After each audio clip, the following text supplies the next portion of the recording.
Okay. Thank you for coming. I know it was a little bit hectic, but we're going to start. Thank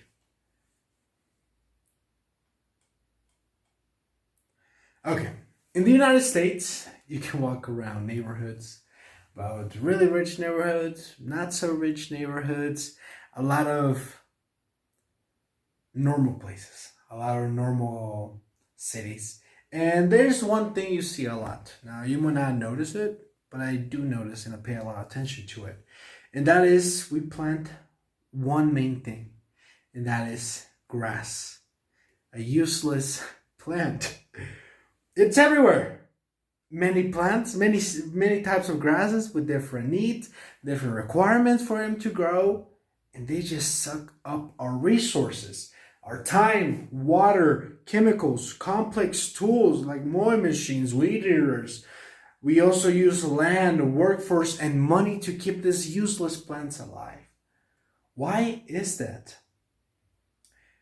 We need to do a lot to keep this ground living. But my question to you is why? Why do we do that? Why do we like to grow useless plants? Now, this is my proposition to you.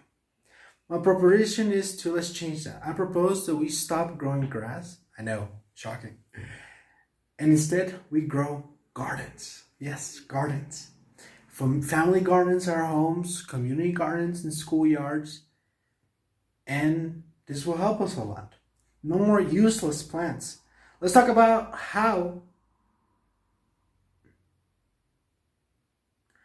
Now, in this talk, I would like to talk about the economic sides and the benefit sides of owning a garden instead of a yard.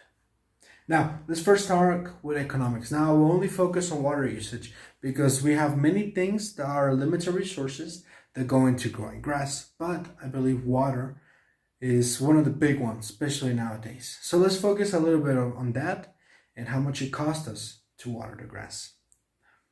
So a normal grass in the United States, average garden or space where you can grow a garden or yard, is about 10,871 square feet. Now that's average. It could vary widely across the states.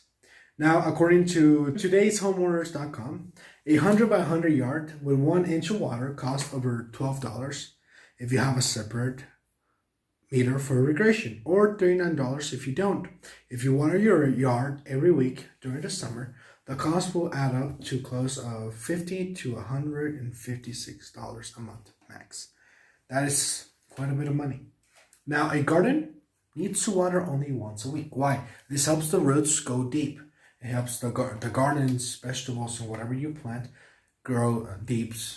Roots go deep. Unlike a yard that needs to be watered 2 times a week, that is double the amount of water you're going to need to water a garden, a yard. Forgive me. Now, we're only talking about water. We're not talking about other usages. Again, I'll explain the usages. This doesn't include time, machinery, labor, and other things amongst that. A yard will cost more, like lawnmowers, weed eaters, fertilizers, weed killers, and other things, other chemicals. Now it will cost our money, our instruments, our machines, and also chemicals to take care of it. A garden, the tools you need to take care of garden pretty easy. A shovel, maybe a pickaxe to the most if you really want to go deep into the ground. A leaf rags and the seeds and soil you're going to need. That's it. No more complex tools. For that reason, economically, gardens give us more with our plants, and yards give nothing back. Plus, as we talk, it's more expensive to have a yard than a garden. Now, let's talk about the benefits of having a garden. Gardens give back. They just don't take. They give back to us. Now, it depends to what they can give back, and also depends to your state. That is something you need to research. But the more common vegetables according to gardeningchannel.com, is beans, broccoli, cabbage, cauliflower. I, for myself, would like to plant some tomatoes and peppers. These plants give back. They just don't. They're not useless plants like the other ones. I like to state that a lot. Some might say gardens take too much time, grow too much weeds. But guess what? Yards also take time. They still grow weeds no matter how much you try to ignore them. And according to the 2019 American Time Use Survey, people are spending anywhere from 1.5 to 2.5 hours in their gardens. Yet, 5 minutes give you enough time to complete the basics like watering, planting, pest control, or cleaning.